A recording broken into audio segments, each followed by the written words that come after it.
as an office, but when he's at my house, he doesn't really come home till about 6 p.m. I know he ends up at Robyn's a lot to help with the little kids, but I really am not sure where he is. Kody and I have a lot going on during the day. That's why I have a nanny, so that I can have her help me instead of trying to ask Kody to, help with the kids. It's not really fair of me to ask him to help. Stop, you move back. And then Ari's this other level. She's wearing as much as she's getting on the tables. Oh! Kody and Robyn have a lot going on during the day. He is with her all day long, which is why he neglects the others during the daytime. I will never understand the nanny situation.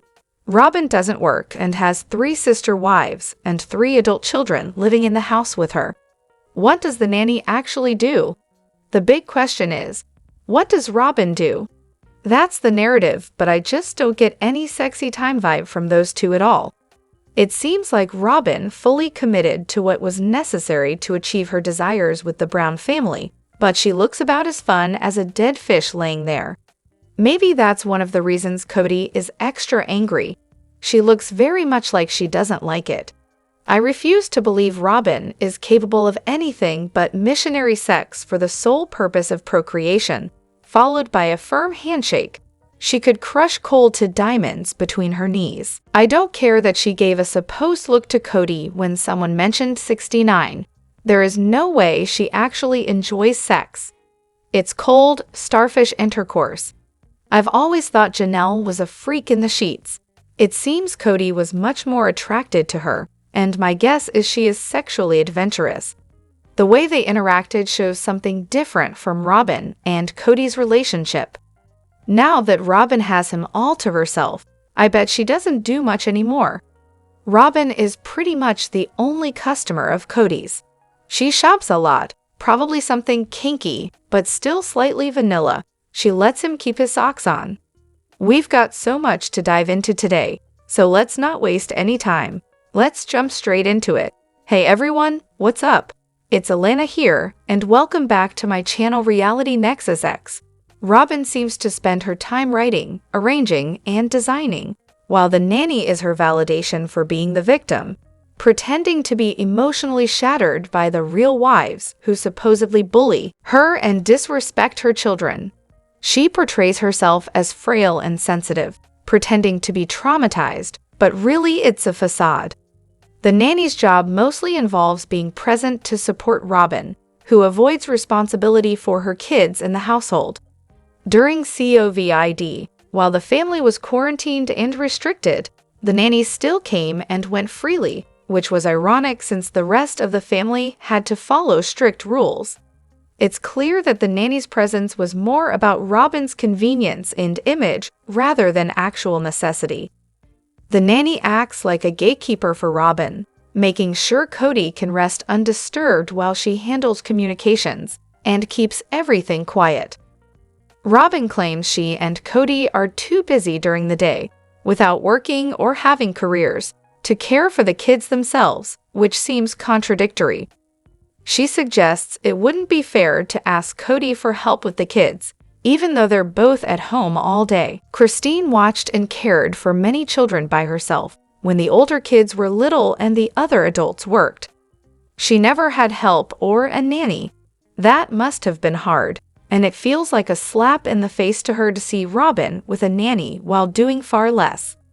Kody always dismissed Christine's role as caretaker and called it the easy part, which seems unfair. Christine was clearly the heart of that family, and the kids adored her. Robyn can't handle even the easy part of motherhood and daily family tasks. She has Kody at her house all day, but relies on a nanny to do the day-to-day adulting so they can focus on being a couple. No wonder Kody didn't want to leave her house. Robyn once said her mom advised her to keep the honeymoon feeling in a plural marriage by making sure the day-to-day stuff doesn't happen when Kody is at her house. This explains why Kody spends so much time there, with the nanny taking care of everything. Kendra, Robyn's ex-best friend, confirmed that Kody and Robyn spent most of their time lying around in bed during a trip to Vegas. Robyn's earlier statements about needing help for her kids to justify joining the family now seem like a strategic move to avoid work and secure a comfortable life with plenty of help, while enjoying the $2 million house and shopping. It's hard to understand why Kody was fine with Janelle and Christine taking care of their many kids by themselves, without a nanny, while Robyn had one paid for by the family despite having fewer children. This favoritism angered the other wives.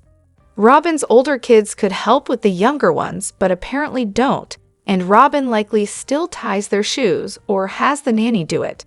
She won't ask Kody for help or collaborate with her sister wives on childcare.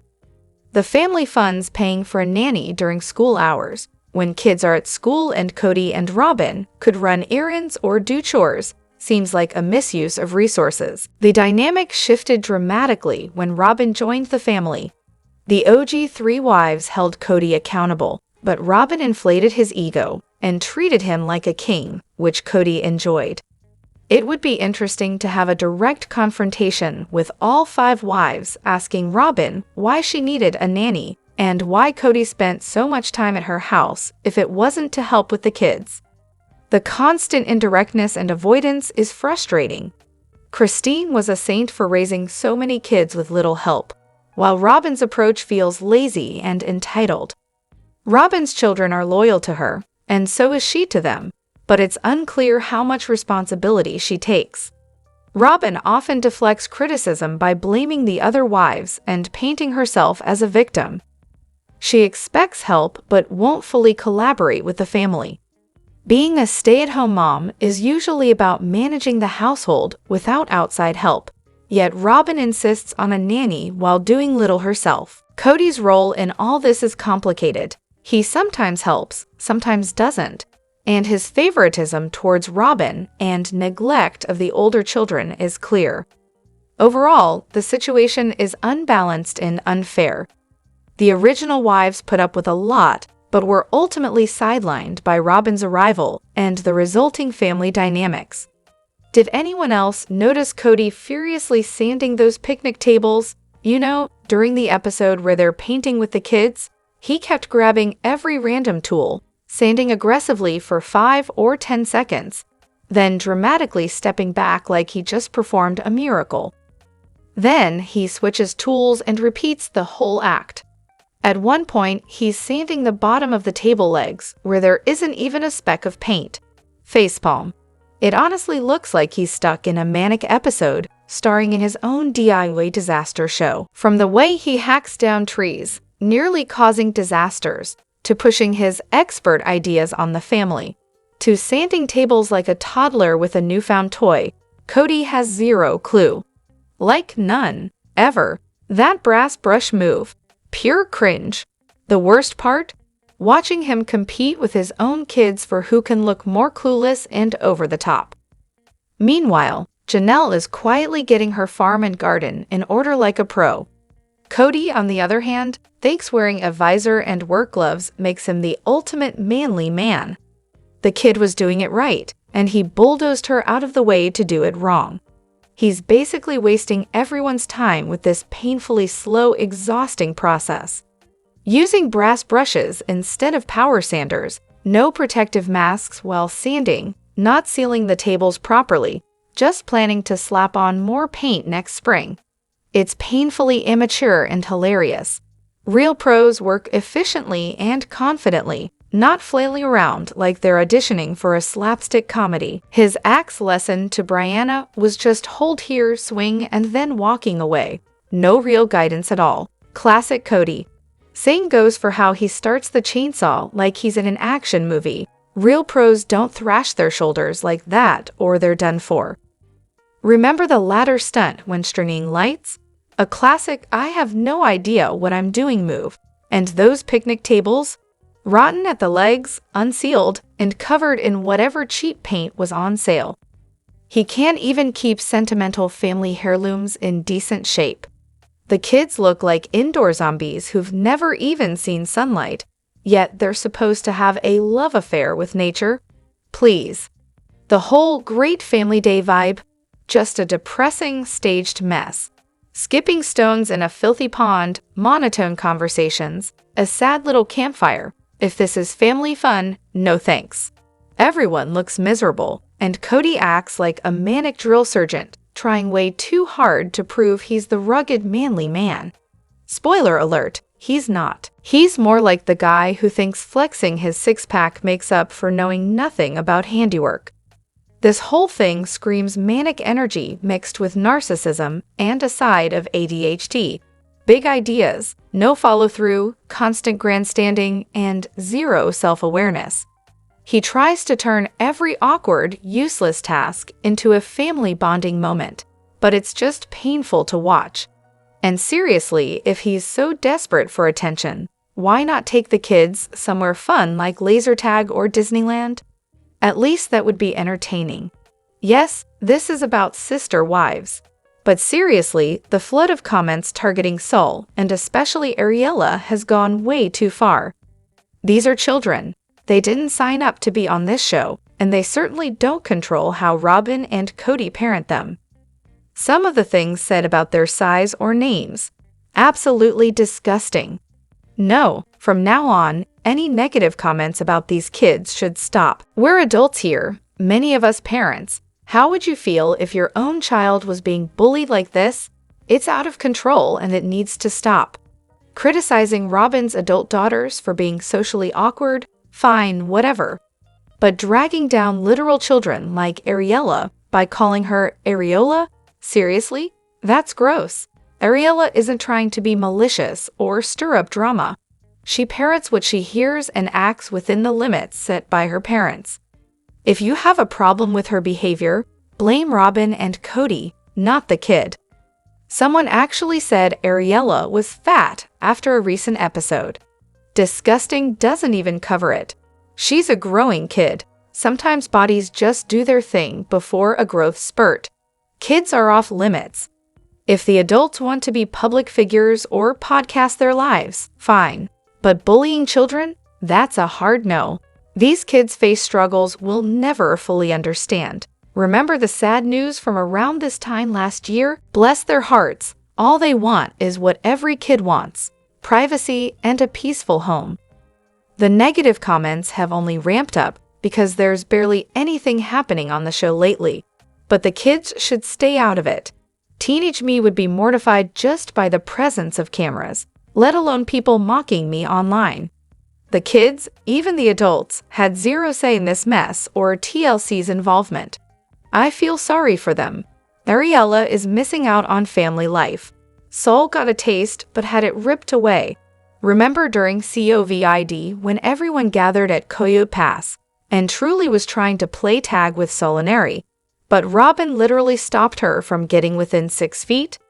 That's how she's always treated the OG-13, as plague rats threatening her precious tenders.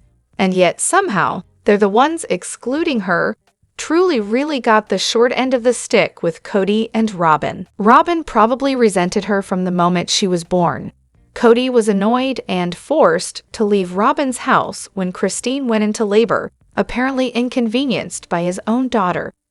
Truly has always been the strongest connection to the original family, which only made Robyn jealous. Even generally, go easy on the kids somehow means Robyn's adult daughters, but never little Truly, the actual child. Poor kid. Honestly, Truly is one of the most protected members of that family.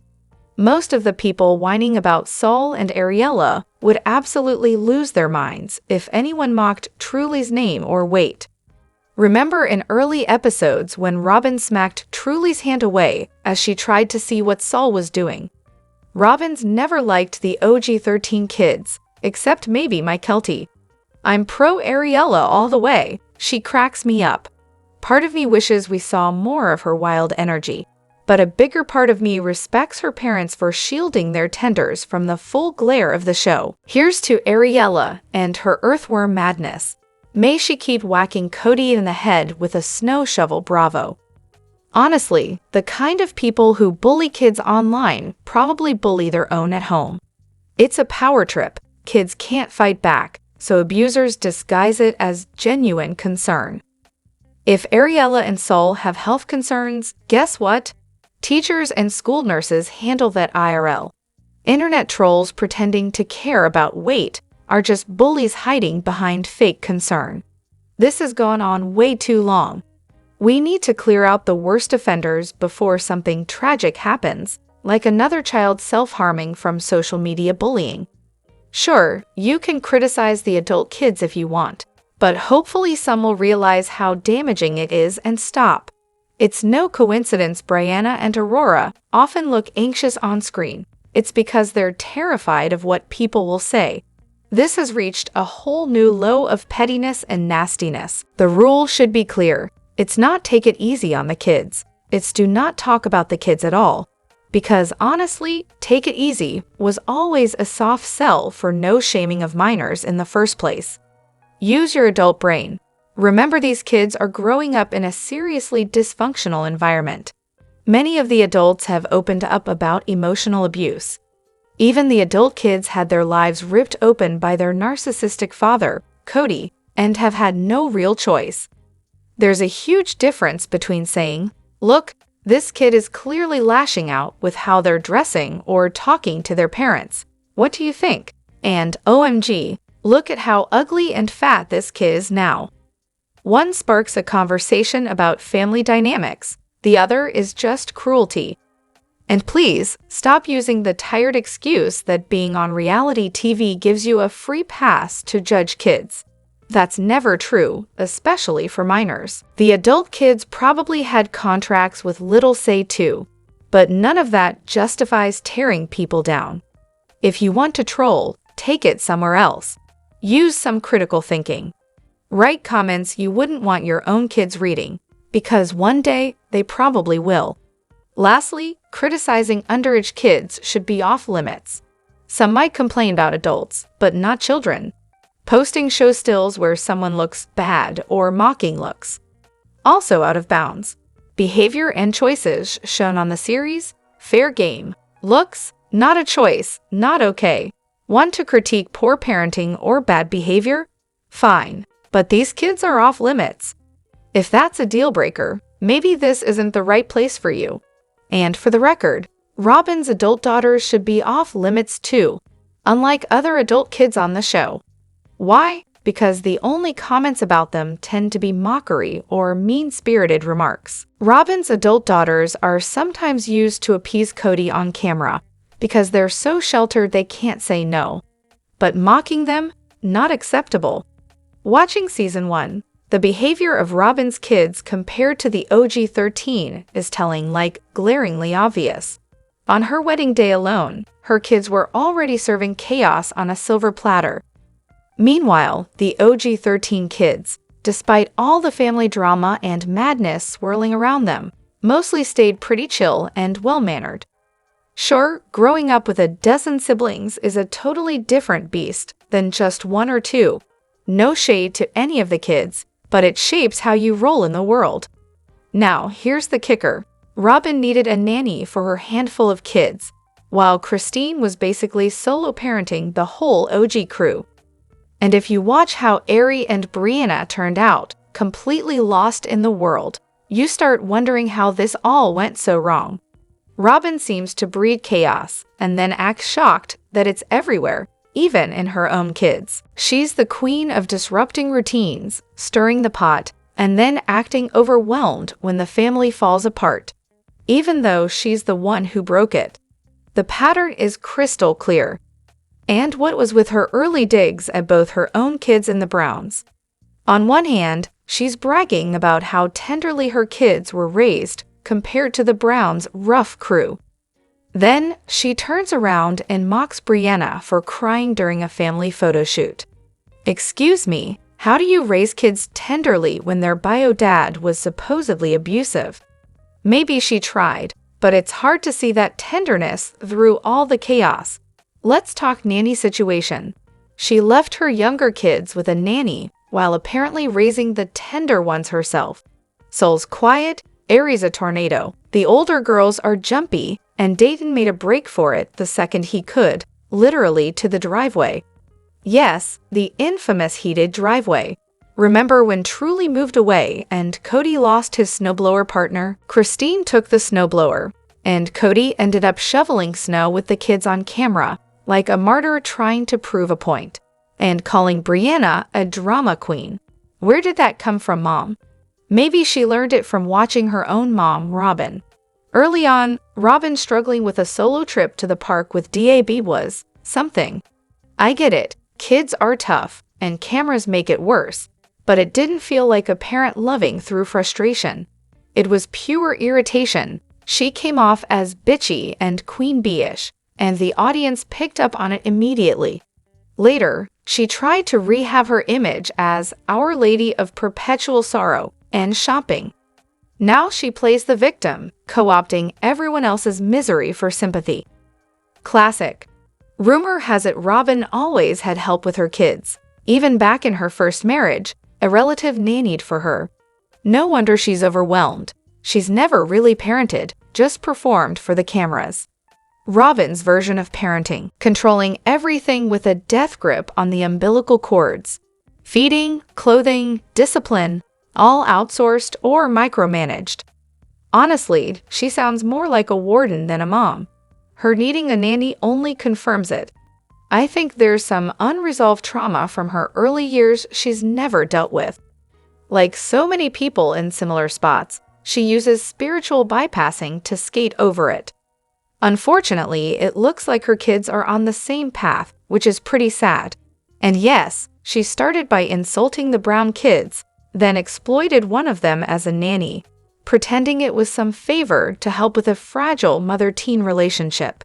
Please, Step 1. Kiss a married man. Step 2. Exploit his kids for labor. Step 3. Profit. Step 4. Implode the Brown family and keep Kody all to herself.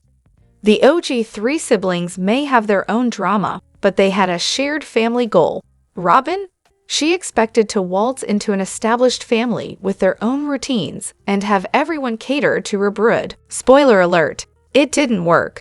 Instead of fitting in, she played the victim card and acted like her kids were some unfortunate outcasts. Because chaos obviously only shows up when things are otherwise perfect, right? Kody gave her what she wanted, because that's how he rolls. Treating symptoms, never root causes. And let's be real, if there's a shy, pretty wife attached, he's especially quick to oblige. There was that moment early on when Kody talked about integrating Robyn's family with theirs, and Robyn interrupted to correct him. No, the Browns are integrating into my family.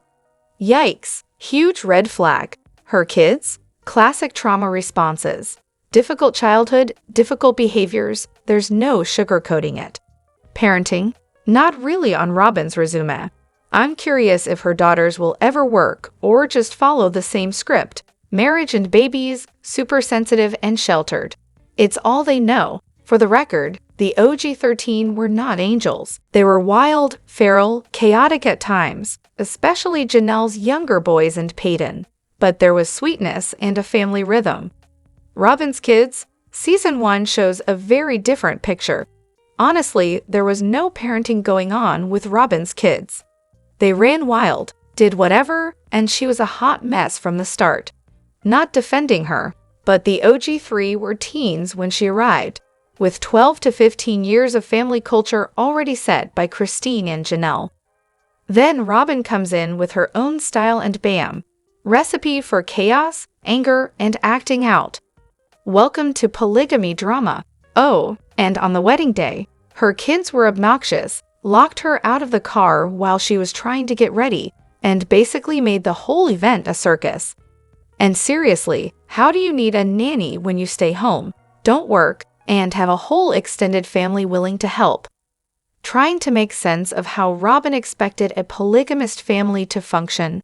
Yeah, me neither. Mind equals blown. Let me know what you think in the comments. Don't forget to hit that like button and subscribe to my channel. I'll see you in the next video. Take care and much love to you all.